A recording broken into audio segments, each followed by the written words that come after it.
In the previous video we learned a very effective attack method against Indian defenses.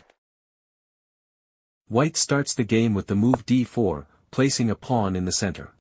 Black plays a knight to f6, developing a piece and taking control of the e4 square.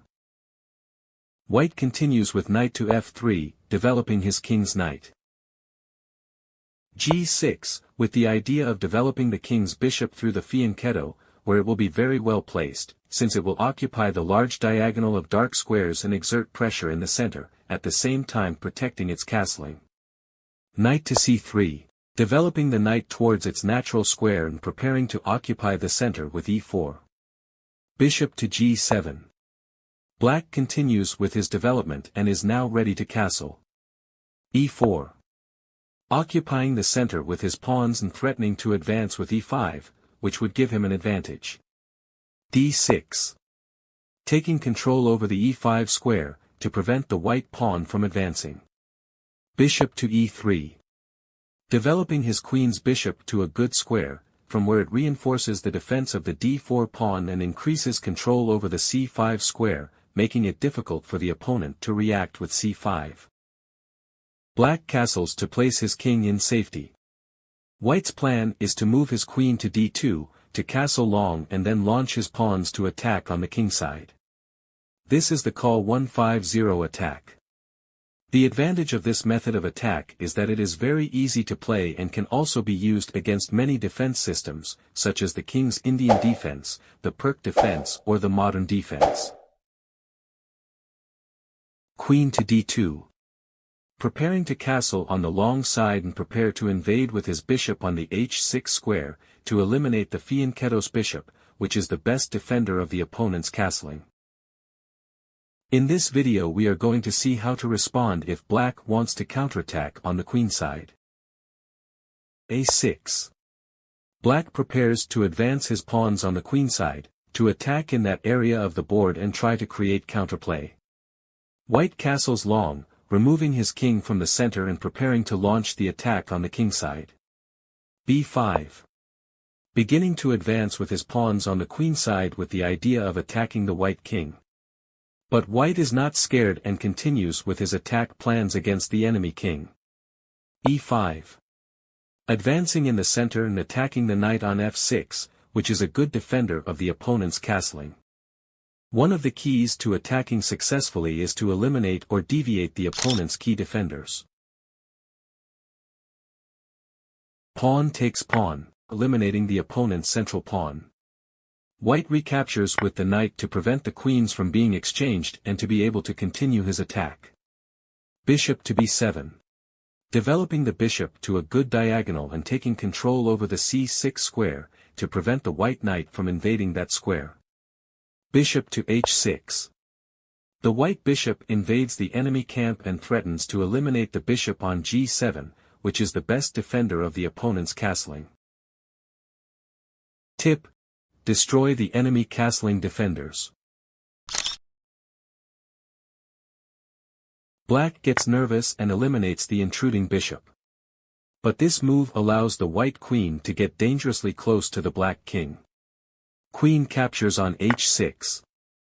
The white queen has penetrated the enemy position, infiltrating the gaps between the opposing pawns. The black king begins to feel unprotected.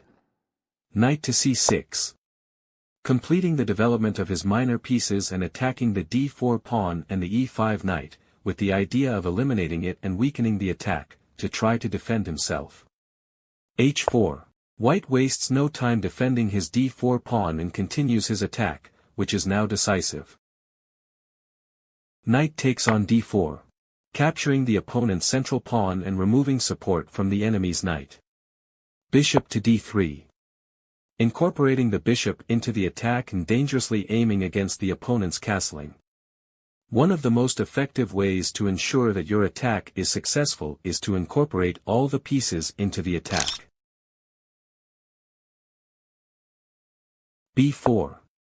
Black continues his attack on the queen side, to try to create counterplay. But White does not have to defend himself against the opponent's threats, since his attack is very strong and will arrive sooner. h5. Good move. White continues his attack and threatens to capture on g6 to open the h-file for attack. It is not possible to capture the knight. Because after pawn takes knight. Pawn takes pawn. Pawn takes pawn. The white king is in check, but king to b1. Now, the black pawn on b2 is used as a shield and the white king is perfectly safe. Bishop captures on g2. Capturing a pawn and attacking the white rook. But white is not scared and continues with his attack. g7. Bishop captures on h1. Black captures the white rook, but bishop captures on h7 with check. The black king is cornered and cannot escape mate. Mate is inevitable and white wins.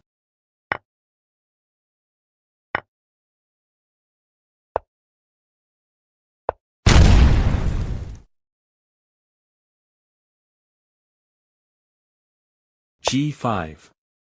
Black tries to keep the game close, to try to keep his king safe. But after queen takes on g5 check. King to h8. White plays bishop to c4. Threatening to capture at f7. e6. To avoid the threat of the adversary. But no, white plays rook takes on d4 and black resigned. The mate is inevitable. Because after queen takes rook. White continues with queen takes knight check. And after king to g8. White plays h6 threatening mate on g7. Black has to sacrifice his queen to avoid checkmate, but after few moves the black king is mated anyway.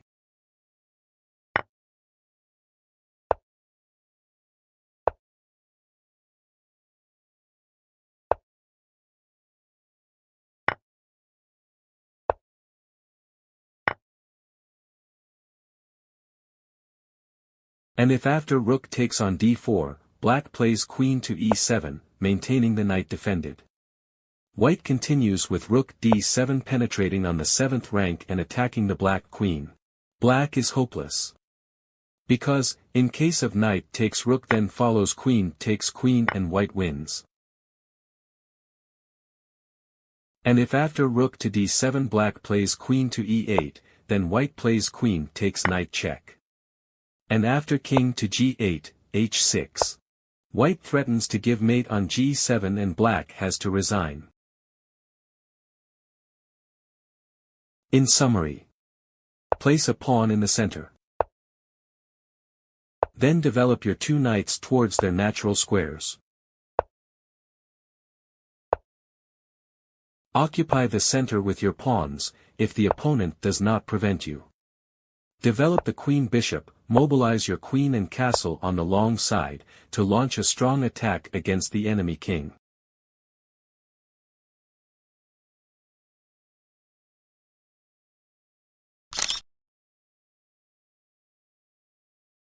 But, there is an important question that we have not yet resolved. How can you continue the attack if your opponent does not allow you to occupy the center with your pawns? For example, after d4, knight f6, knight f3, g6. Knight c3. No, white is threatening to occupy the center with e4. But now black can play d5. Taking control of the e4 square and avoiding the opponent's threat. How can white continue his attack? We will see it in the next video.